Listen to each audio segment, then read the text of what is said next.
हाय दोस्तों, आपका स्वागत है हमारे यूट्यूब चैनल पर। आज हम देखने वाले producer consumer problem. Producer consumer problem हम पहले की वीडियो में देख चुके हैं क्या होता है, लेकिन आज की वीडियो में हम इसको डिटेल में पढ़ने वाले हैं और थोड़ा सा मैं और अच्छे से बता दूंगा कि प्रोड्यूसर कंज्यूमर प्रॉब्लम क्या है। ठीक है। प्रूफ डेडलॉक इन सिंक्रोनाइजेशन। जैसे कि आप लोगों को पता है प्रोड्यूसर कंज्यूमर प्रॉब्लम से डेडलॉक आता है। ठीक है। आज डेडलॉक को हम लोग प्रूव करेंगे कैसे प्रोड्यूसर कंज्यूमर प्रॉब्लम से डेडलॉक आता है इन सिंक्रोनाइजेशन में। ठीक है। तो चलिए इस वीडियो को हम लोग स्टार्ट करते हैं। नोट पॉइंट, मैंने नोट पॉइंट में कुछ इंपॉर्टेंट पॉइंट है वो लिखा है। Lack of synchronization among cooperative synchronization process में लीड टू डेडलॉक। जैसे कि आपको पता है कोऑपरेटिव सिंक्रोनाइजेशन में डेडलॉक आता है। ठीक है, वही पॉइंट है। Multiple process access same variable is called share variable. Example के लिए ग्लोबल वेरिएबल। जैसे कि जब मल्टीपल प्रोसेस होंगे, अगर एक सेम वेरिएबल को एक्सेस कर रहे हैं, मान लीजिए जैसे कि ये प्रोसेस है। ठीक है, ये एक सी नाम का ग्लोबल वेरिएबल है। ठीक है, इसको P1 P2 मल्टीपल प्रोसेस इसको एक्सेस कर रहे हैं, तो इसको हम लोग शेयर्ड वेरिएबल बोलेंगे। ठीक है, इस वेरिएबल को हम लोग शेयर वेरिएबल बोलेंगे। ठीक है। तो चलिए सबसे पहले मैं बता दे रहा हूँ। सबसे पहले मैं प्रोड्यूसर कंज्यूमर प्रॉब्लम के बारे में बता दे रहा हूँ। ठीक, आपको उसके बाद हम लोग इसका कोड देखेंगे। ठीक है। प्रोड्यूसर कंज्यूमर प्रॉब्लम क्या है, जैसे कि ये मान लीजिए एक बफर है। एरे भी आप समझ सकते हैं जो एन साइज का है, 0 से लेके n-1, मतलब एन साइज का है। बफर है जिसमें हम लोग प्रोड्यूसर क्या करेगा, प्रोड्यूसर आइटम को प्रोड्यूस करेगा। ठीक है, और प्रोड्यूस करके ये बफर में स्टोर करेगा। और कंज्यूमर क्या करेगा, ये जो बफर है उससे जो भी रहेगा आइटम उसको कंज्यूम करेगा। ठीक है। तो प्रोड्यूसर अगर मान लीजिए प्रोड्यूसर प्रोड्यूस करके पूरा बफर को फुल कर दिया है और कंज्यूमर उसको कंज्यूम नहीं कर रहा है, तो कंज्यूमर की वजह से प्रोड्यूसर अफेक्ट होगा। ठीक है, ये पहला केस हो गया। मतलब ये देख सकते हैं डेडलॉक आ रहा है, क्योंकि क्यों आ रहा है, क्योंकि बफर फुल है और कंज्यूमर उसको कंज्यूम नहीं कर रहा है, तो जिससे ये अफेक्ट हो रहा है, प्रोड्यूसर अफेक्ट हो रहा है कंज्यूमर की वजह से, तो ये डेडलॉक आ गया। ठीक है। दूसरा केस कैसा हो सकता है, मान लीजिए प्रोड्यूसर कोई आइटम ही नहीं प्रोड्यूस किया और कंज्यूमर को कंज्यूम करना है, तो इसके वजह से क्या आएगा, प्रोड्यूसर के वजह से मतलब प्रोड्यूसर अफेक्ट करेगा कंज्यूमर को, तो डेडलॉक यहाँ भी आ सकता है। अगर बफर खाली रहा तो भी डेडलॉक आएगा, अगर बफर फुल रहा तो भी डेडलॉक आएगा। ठीक है। तो हम लोग इसका एक कोड देखेंगे। ठीक है। सबसे पहले मैंने hashtag define n equal to 100। ठीक है, सबसे पहले मैंने n की वैल्यू डिफाइन कर दिया। ठीक है, n की वैल्यू डिफाइन करने के बाद int count equal to n। ये काउंट क्या है, समझ लीजिए बफर के अंदर जो आइटम रहेगा उसको काउंट करने के लिए हमने काउंट नाम का एक वेरिएबल डिक्लेयर कर दिया। ठीक है, इंट बफर n। तो मैंने एक एरे बनाया है, बफर, ये जो बफर है ना, ये एरे बना दिया और ये बफर के अंदर जो साइज है उसका n है, 100 वैल्यू, ये स्टोर कर दिया। ठीक है, तो मैंने एक एरे बनाया बफर नाम का और उसके अंदर 100 वैल्यू स्टोर कर दिया। ठीक है, मतलब हमारा बफर का साइज क्या है, 100 है, मतलब 100 आइटम हम लोग स्टोर कर सकते हैं। ठीक है। वॉइड प्रोड्यूसर, सबसे पहले हम लोग प्रोड्यूसर का कोड देख लेते हैं, फिर कंज्यूमर का देखेंगे। ठीक है, तो प्रोड्यूसर का कोड क्या है, सबसे पहले हमने दो वेरिएबल डिक्लेयर किया, एक वेरिएबल है आइटम पी और एक वेरिएबल इन। तो आइटम पी जो वेरिएबल है इसके अंदर समझ लीजिए जो भी प्रोड्यूसर मतलब जो भी प्रोड्यूसर, मान लीजिए कोई फंक्शन है जो आइटम को प्रोड्यूस कर रहा है, तो वो जो भी आइटम प्रोड्यूस होगा हम लोग आइटम पी के अंदर स्टोर करेंगे। ठीक है, और इन जो है ये बफर की इंडेक्सिंग को दर्शाएगा। ठीक है, जो भी इंडेक्सिंग है 0 1 2 उसके लिए हम लोग इन का यूज करेंगे। ठीक है, तो स्टार्टिंग में इसका भी वैल्यू 0 इनिशियलाइज कर दिए काउंट की तरह। ठीक है। वाइल वन का मतलब है इन्फानाइट लूप। इन्फानाइट मतलब जब तक कंडीशन हमारा ट्रू रहेगा तब तक ये लूप चलता रहेगा। ठीक है, तो इसके अंदर हम लोग क्या लिए, सबसे पहले item p equal to produce item. ये जो प्रोड्यूस आइटम है ये एक ऐसा फंक्शन है जो हम लोग को एक आइटम मतलब प्रोड्यूस करके देगा। जो भी आइटम प्रोड्यूस करेगा उसके अंदर हम लोग आइटम p के अंदर स्टोर कर देंगे। ठीक है, तो मान लीजिए कोई आइटम प्रोड्यूस कर रहा है और वो आइटम हम लोग आइटम पी के अंदर स्टोर कर दिए। ठीक है, फिर हमारा अगला स्टेटमेंट इंस्ट्रक्शन है while count equal to n। While count equal to 1, मतलब इसका मतलब क्या है, काउंट इक्वल टू मतलब जैसे कि हमारा बफर जब फुल हो जाएगा, जब काउंट की वैल्यू समझ लीजिए 100 हो गया और बफर का साइज भी 100 हो गया, तो ये इक्वल टू बराबर हो गया, तब ये स्टेटमेंट ट्रू हो जाएगा। जब ट्रू हो जाएगा तो मतलब बार बार ये लूप चलता रहेगा, जब बार बार लूप चलता रहेगा तो इसको हम लोग बीजी वेटिंग बोलते हैं, ठीक है, बीजी वेटिंग। ये टर्म याद रखिए, आगे हम लोग पढ़ने वाले बीजी वेटिंग। जब प्रोसेस मतलब बार बार टेस्ट कर रहा है, मतलब बार बार चेक कर रहा है इनफाइनाइट लूप, तो उसको हम लोग बोलते हैं बीजी वेटिंग, ठीक है। जब प्रोसेस बार बार खुद को ही चेक कर रहा है तो उसको बीजी वेटिंग कहते हैं। और जब while count equal to n यहाँ हमने टर्मिनेट कर दिया तो इसको हम लोग नल स्टेटमेंट बोलेंगे, ठीक है, आपको पता होगा इसको नल स्टेटमेंट बोला जाता है। फिर बफर इन के स्टार्टिंग समझ लीजिए कोई वैल्यू नहीं है, ठीक है, तो स्टार्टिंग में जीरो ही रहेगा, तो बफर इन की वैल्यू जीरो है, तो बफर जीरो वैल्यू पे जो भी हम लोग आइटम प्रोड्यूस के लिए हैं वो आइटम हम लोग इसके अंदर स्टोर कर देंगे।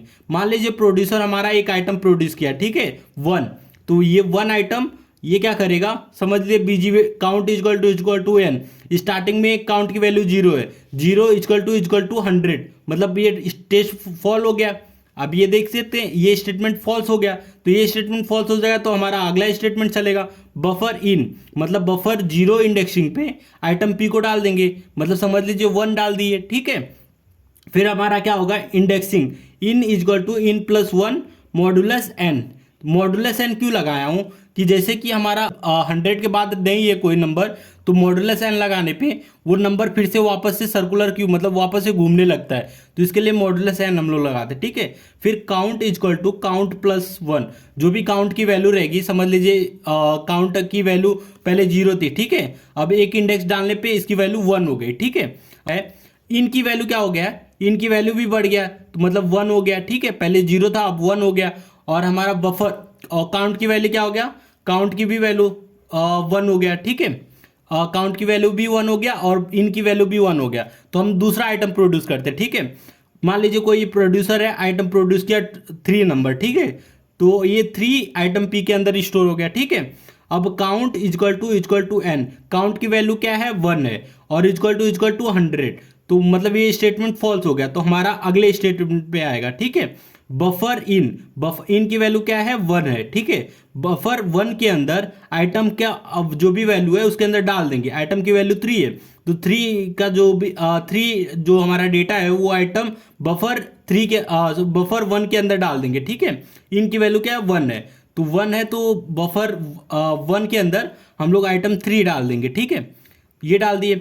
फिर अगला स्टेटमेंट क्या रहेगा, in equal to in plus 1 divide by n, तो मतलब हमारा इन की वैल्यू फिर बढ़ जाएगा, फिर इसका वैल्यू क्या हो जाएगा 2 हो जाएगा, मतलब ये इंडेक्सिंग करने लगेगा। और काउंट की वैल्यू भी बढ़ जाएगा, 2 काउंट कर लिया है 1 और 2, तो हमारा 2 काउंट हो जाएगा, पहले 0 था अब फिर इसके आने के बाद 1 हुआ, अब इसके आने के बाद 2 हो गया, मतलब 2 काउंट कर लिया, ठीक है। अभी ये आपको समझ गया होगा प्रोड्यूसर का कैसे काम कर रहा है कोड, ठीक है। अब हम लोग एक बार कंज्यूमर का देख लेते हैं, सेम उसी की तरह है, कंज्यूमर का भी है, तो इसका भी एक बार देख लेते हैं। वॉइड कंज्यूमर आइटम, सेम उसी की तरह मैंने भी लोकल वेरिएबल डिक्लेयर किया है, item c out equal to 0, item c item वही है जो अंदर, मान लीजिए आइटम सी वो है जो कंज्यूमर आइटम को कंज्यूम करेगा, ठीक है, और आउट क्या है हमारा इंडेक्सिंग के लिए आउट की वैल्यू ली है, ठीक है। वाइल 1, जब तक कंडीशन ट्रू रहेगा तब तक ये लूप चलता रहेगा। While count equal to n, ये कंडीशन किसके लिए, जब हमारे मतलब बफर में हमारे जो भी बफर है एरे है उसके अंदर एक भी आइटम नहीं रहेगा, तब ये उसके लिए ये स्टेटमेंट है, ठीक है। काउंट मतलब समझ लीजिए स्टार्टिंग में काउंट की वैल्यू क्या है 0 है, और इक्वल टू 0, मतलब ये कंडीशन ट्रू है तो बार बार चलेगा, मतलब कोई भी आइटम नहीं है, 0 इक्वल टू 0 मतलब कोई आइटम नहीं है तो बार बार चलेगा। अगर आइटम नहीं है तो मतलब अगला स्टेटमेंट पे जाएगा, तो अगला स्टेटमेंट क्या रहेगा, item C equal to buffer out, ठीक है, item C equal to buffer out. Item C हम लोग ने क्या किया है, आइटम सी के अंदर बफर आउट समझ लीजिए आइटम है इसके अंदर, ठीक है, बफर आउट के अंदर पहला इंडेक्सिंग क्या है 0, बफर आउट मतलब बफर 0 के अंदर क्या है 1 है, ठीक है। 1 की वैल्यू हम लोग किस में डाल रहे हैं, आइटम सी के अंदर डाल रहे हैं, ठीक है। 1 की वैल्यू बफर 0 पे कौन सी वैल्यू है 1 है, तो 1 की वैल्यू हम लोग आइटम सी में डाल दिए, ठीक है। अब क्या कर रहे हैं, आउट की वैल्यू एक बढ़ा दे रहे सर्कुलर क्यू में, तो पहले आउट की वैल्यू क्या थी 0 थी, अब इसको क्या कर दे रहे 1 कर दे रहे, ठीक है। 1 करने पे और काउंट की वैल्यू माइनस कर दे रहे, पहले काउंट की वैल्यू क्या थी आप देख सकते हैं पहले काउंट की वैल्यू 2 थी, फिर हम लोग माइनस कर देंगे 1 तो 1 बचेगी, ठीक है। काउंट की वैल्यू भी माइनस कर दी। अब प्रोसेस आइटम इजक्वल टू, अब मान लीजिए कोई ऐसा फंक्शन है जो आइटम को मतलब आइटम को कंज्यूम कर रहा है, तो हम लोग क्या करेंगे, जो भी आइटम की वैल्यू है 3, पहले 1 है तो आइटम की वैल्यू 1 है तो वो आइटम हम लोग पास कर देंगे। तो आइटम को पास करते जो हमारा कंज्यूमर रहेगा वो आइटम को कंज्यूम कर लेगा, ठीक है। तो हमारा स्टेटमेंट फिर से आएंगे हम लोग, तो फिर चेक करेंगे while count equal to 0, count की वैल्यू 1 है, ठीक है। तो ये मतलब फॉल्स हो गया, फॉल्स हो गया तो अगले पे आएगा बफर आउट, आउट की वैल्यू क्या हो गया 1 हो गया, ठीक है। 1 पे क्या है, बफर 1 पे क्या है 3 वैल्यू है, ठीक है। ये जो 3 वैल्यू है वो आइटम सी के अंदर आ जाएगा। फिर से out equal to out plus 1 modulus n, ठीक है। ये सर्कुलर क्यू में आउट की भी वैल्यू बढ़ जाएगा, जहां 1 था फिर वैल्यू क्या हो जाएगा 2 हो जाएगा, ठीक है। फिर count equal to count minus 1, अब काउंट की भी वैल्यू बढ़ जाएगा, एक घट जाएगा क्योंकि ये डिक्रीज हो रहा है ना, तो काउंट की वैल्यू क्या हो गया 0 हो गया फिर से, ठीक है। अब फिर process item equal to item C, अब क्या करेंगे, जो भी हम लोग हमारा आइटम है वो कंज्यूमर को पास कर देंगे कि कंज्यूम कर लो तुम, तो यहाँ से हम लोग भेज दिए। अब देखिए आइटम काउंट की वैल्यू 0 हो गया, ठीक है। वाइल काउंट इजक्वल टू 0 मतलब क्या हो गया, अब काउंट की वैल्यू 0 हो गया, 0 इजक्वल टू 0 मतलब क्या आ गया, अब इसमें कंज्यूमर के लिए कोई भी कंज्यूम करने के लिए आइटम नहीं है। तो इस केस में क्या होगा, आपको बताया हूं, जब इसमें एक भी आइटम नहीं रहेगा, कंज्यूमर कंज्यूम नहीं कर पाएगा, तो यहाँ केस क्या आ जाएगा डेडलॉक का, मतलब इसको कोई आइटम चाहिए और आइटम कौन लाएगा, प्रोड्यूसर लाएगा। तो प्रोड्यूसर जब तक प्रोड्यूस नहीं करेगा कंज्यूमर उसको कंज्यूम नहीं करेगा। तो ये क्या हो गया, एक दूसरे पे अफेक्ट कर रहे हैं। अब ये कोड से समझ गए होंगे कि कैसे, मतलब ये कंडीशन दोनों, ये कंडीशन से प्रूव होता है कि एक दूसरे से मतलब अफेक्ट कर रहे हैं। अभी देख लीजिए प्रोड्यूसर प्रोड्यूस नहीं करेगा तो कंज्यूमर इसको कंज्यूम कैसे करेगा, ठीक है। तो यहाँ हमारा डेडलॉक आता है, ठीक है। लेकिन एक चीज़ और है इसमें, मैं और भी चीज़ बताता हूँ। जैसे कि आपको पहला इससे पता चल गया कि डेडलॉक फिक्स है। डेडलॉक कैसे आएगा वो मैंने बता दिया, जब एक भी यहाँ से आप ये कंडीशन से आपको दिख रहा होगा कि जब अभी मैंने थोड़ी देर पहले ही बताया कि अगर एक भी आइटम नहीं रहेगा तो कंज्यूमर कंज्यूम क्या करेगा, कंज्यूमर कंज्यूम नहीं करेगा, तो जाहिर सी बात है डेडलॉक आ गया, ठीक है। तो पहला डेडलॉक आ गया। लेकिन एक और चीज़ है, ठीक है। क्या चीज़ है, मान लीजिए ये इंस्ट्रक्शन एग्जीक्यूट कर रहा है। अब क्या कर रहा है, एक टाइम पे दोनों जो भी वेरिएबल है, काउंट क्या है हमारा, काउंट हमारा ग्लोबल वेरिएबल है। तो मान लीजिए ये हमारा ग्लोबल वेरिएबल, ठीक है। और दो प्रोसेस हैं P1 और P2, ठीक है। ये दोनों प्रोसेस हैं, ठीक है। P1 P2 ये दोनों प्रोसेस हैं, प्रोड्यूसर कंज्यूमर, मान लीजिए प्रोड्यूसर और कंज्यूमर दो प्रोसेस हैं, ठीक है। अब काउंट की वैल्यू क्या कर रहा है, count equal to count plus 1, count एक वैल्यू अपना बढ़ा रहा है और दूसरा प्रोसेस एक वैल्यू उसको घटा रहा है। तो आप मान सकते हैं, मान लीजिए काउंट की वैल्यू इनिशियली क्या है, मान लीजिए 2 है, ठीक है। इनिशियली इसकी वैल्यू 2 है। ये प्रॉब्लम सेम टू सेम मैंने ये प्रूफ किया था इनकन्सिस्टेंसी में। आप लास्ट वीडियो में देख सकते हैं इनकन्सिस्टेंसी आ सकती है, कैसे आ सकती है मैंने पहले भी बता दिया था। लोड, पहले मैं इसका तीनों इंस्ट्रक्शन लिख देता हूँ। लोड रजिस्टर सी, ठीक है। पहला रजिस्टर में सी की वैल्यू डाल दो, मतलब दो वैल्यू रजिस्टर R1 में डाल दो, ठीक है। फिर उसके बाद इंक्रीमेंट कर दो, इंक्रीमेंट R1 की वैल्यू इंक्रीमेंट कर दो, ठीक है। ये दूसरा इंस्ट्रक्शन हो गया। तीसरा क्या है, स्टोर सी R1। अब सी की वैल्यू जो भी, R1 की वैल्यू जो भी इंक्रीमेंट हुआ वो सी के अंदर वापस से डाल दो, ठीक है। ये इसका इंस्ट्रक्शन हो गया। अब P2 का इंस्ट्रक्शन हम लोग लिख लेते हैं, लोड R2 सी, ठीक है। दूसरा इंस्ट्रक्शन क्या होगा, डिक्रीमेंट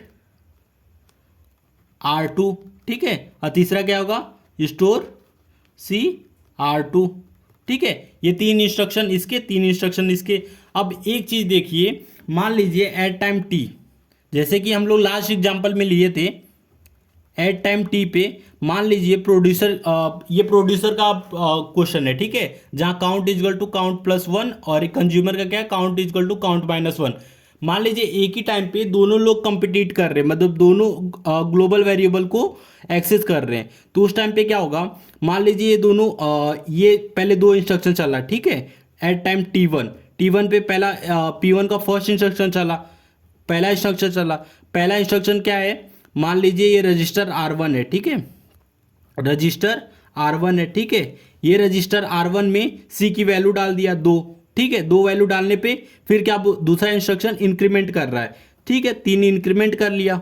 3 इंक्रीमेंट करने के बाद मान लीजिए फर्स्ट इंस्ट्रक्शन एग्जीक्यूट हुआ, सेकेंड इंस्ट्रक्शन में एग्जीक्यूट हुआ, फिर उसके बाद प्रीएम्प्ट हो गया, क्योंकि प्रीएम्प्शन का लॉ क्या होता है कि जो भी यूजर प्रोसेस है कहीं भी प्रीएम्प्ट हो सकते हैं, मतलब सीपीयू से फोर्सफुली डीएलोकेट कर सकते हैं।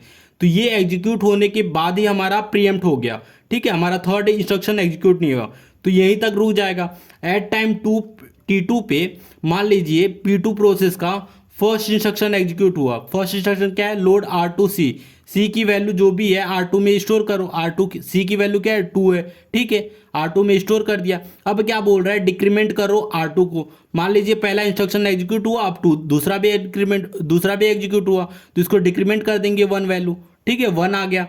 अब क्या करेंगे, समझ लीजिए एट टाइम, इसके बाद हम लोग इसको प्रीएम्प्ट नहीं करेंगे, ठीक है, फिर तीसरा भी एग्जीक्यूट करवा देंगे। तीसरा जब एग्जीक्यूट कराएंगे तो क्या बोल रहा है, R2 की जो भी वैल्यू है C में वापस से करो, C में स्टोर कर दो, ठीक है, R2 की वैल्यू क्या है 1 है, 1 इसके अंदर हम लोग क्या स्टोर कर देंगे, 1 स्टोर कर दिए, ठीक है। अब 1 स्टोर करने के बाद समझ लीजिए ये कंप्लीट हो गया, फिर जो T1 का रह गया प्रोसेस P1 का प्रोड्यूसर का वो करेगा, तो प्रीएम्प्ट होने के बाद वो वापस आएगा तो अपना थर्ड इंस्ट्रक्शन एग्जीक्यूट करेगा। थर्ड इंस्ट्रक्शन क्या है, स्टोर C के अंदर क्या, R1 की वैल्यू जो भी है C के अंदर स्टोर कर देंगे। R1 की वैल्यू क्या है 3 है, 3 के अंदर 3 की वैल्यू C में स्टोर कर देंगे, मतलब 3। हमारा फाइनल रिजल्ट क्या आ गया, 3 आ गया, मतलब इन दोनों के बाद हमारा फाइनल रिजल्ट 3 आया। तो आप देख सकते हैं अगर हमारा फाइनल 2 है हमारा, तो P1 एक इंक्रीमेंट करेगा और P2 एक डिक्रीमेंट करेगा, तो 2 ही वैल्यू आना चाहिए, और आ क्या रहा है 3 आ रहा है, ठीक है। तो हमारा इनकंसिस्टेंसी आ गया, मतलब हमारा प्रोड्यूसर कंज्यूमर प्रॉब्लम में आप देख सकते हैं, प्रोड्यूसर कंज्यूमर प्रॉब्लम में हमारा डेडलॉक के साथ कंसिस्टेंसी भी आ सकता है। ये हमारा रहेगा इनकंसिस्टेंसी, ठीक है, कंसिस्टेंसी नहीं आएगा, इनकंसिस्टेंसी। इनकंसिस्टेंसी का मतलब होता है जो वैल्यू गलत होता है, रॉन्ग वैल्यू को हम लोग इनकंसिस्टेंसी बोलते हैं, ठीक है। तो अब एक और चीज़ मैं बता देता हूँ, जैसे कि हमने ऊपर ही दिखा था शेयर्ड वेरिएबल। शेयर्ड वेरिएबल का मतलब होता है जो ग्लोबल वेरिएबल होते हैं। ग्लोबल वेरिएबल आप देख सकते हैं, काउंट जो हमारा है वो ग्लोबल वेरिएबल है, बफर n हमारा जो है वो भी ग्लोबल वेरिएबल है, ये भी जो n डिफाइन किए वो भी ग्लोबल वेरिएबल है, ठीक है। अब ग्लोबल वेरिएबल आप समझ गए होंगे, n equal to 100, count equal to 0, और बफर का साइज हम लोग जो एरे में दिए हैं n, ठीक है, ये हमारा ग्लोबल वेरिएबल है। अब एक और चीज़ मैं बताता हूँ, जो ग्लोबल वेरिएबल होते हैं, मतलब अब ग्लोबल वेरिएबल से हम लोग क्रिटिकल सेक्शन समझेंगे। क्रिटिकल सेक्शन क्या होता है आगे के वीडियो में हम लोग वही सीखने वाले हैं, लेकिन मैं इधर ही बता दे रहा हूँ जिससे आपको क्लैरिटी रहेगी, ठीक है। क्रिटिकल सेक्शन क्या होता है, क्रिटिकल सेक्शन वो पार्ट होता है मतलब कोड का, जैसे मान लीजिए कोई प्रोसेस है, ठीक है, वो प्रोसेस में जो भी हमारा शेयर्ड वेरिएबल रहेगा, शेयर्ड वेरिएबल जहाँ जहाँ शेयर्ड वेरिएबल रहेगा वो पार्ट को हम लोग क्रिटिकल सेक्शन कहते हैं। काउंट इक्वल टू n है ना, तो ये काउंट इक्वल टू n ये हमारा शेयर्ड वेरिएबल है, क्योंकि ये ग्लोबल वेरिएबल है, और global variable means shared variable. जहाँ शेयर्ड वेरिएबल एक्सेसिबल है उस स्टेटमेंट को हम लोग क्रिटिकल सेक्शन बोलते हैं। आप इसको क्रिटिकल सेक्शन कहेंगे, ठीक है। अब देखिए n buffer in equal to temp, हम लोग बफर की वैल्यू भी लिए, तो ठीक है, बफर भी हमारा क्रिटिकल सेक्शन में आएगा। जहां जहां ग्लोबल वेरिएबल एक्सेस हुआ है वो सेक्शन हमारा क्रिटिकल सेक्शन में आ जाएगा, ठीक है। बफर इन इक्वल टू जो हमने ये स्टेटमेंट लिखा है वो भी हमारा क्रिटिकल सेक्शन में आ गया। अब काउंट की जो वैल्यू है वो भी हमारा क्रिटिकल सेक्शन में, समझ गए। तो ये सारी चीज हमारा क्रिटिकल सेक्शन में आता है, ठीक है। अब ये देखिए इन की वैल्यू क्या है, इन इक्वल टू इन, ये जो हमने लिखा है इसके अंदर लिखा, तो ये नॉन क्रिटिकल सेक्शन में आ गया, ठीक है। अब सेम टू सेम, अब क्रिटिकल सेक्शन जो हो गया, अब ये जो चीज जो प्राइवेट वेरिएबल होते हैं उसको हम लोग नॉन क्रिटिकल सेक्शन बोलते हैं, ठीक है। Private variable non critical section. Non critical section का मतलब वो पार्ट जो हम लोग ग्लोबली शेयर मतलब शेयर्ड वेरिएबल नहीं होता है, उसको छोड़ के हम लोग नॉन क्रिटिकल सेक्शन बोलते हैं। जो हमारे लोकल वेरिएबल होते हैं उसको नॉन क्रिटिकल सेक्शन, और क्रिटिकल सेक्शन में हमारा जो भी शेयर्ड वेरिएबल होता है उसको मतलब जहाँ जहाँ एक्सेस होता है उसको हम लोग क्रिटिकल सेक्शन बोलते हैं, ठीक है। अब ये चीज़ हमने क्लियर कर दिया। अब मैंने ये भी प्रूव कर दिया कि डेडलॉक कैसे आता है। ठीक है, सिंक्रोनाइजेशन में डेडलॉक आता है, किससे आता है? प्रोड्यूसर कंज्यूमर प्रॉब्लम से। तो वीडियो अच्छा लगा तो प्लीज़ वीडियो को लाइक और हमारे चैनल को सब्सक्राइब करें।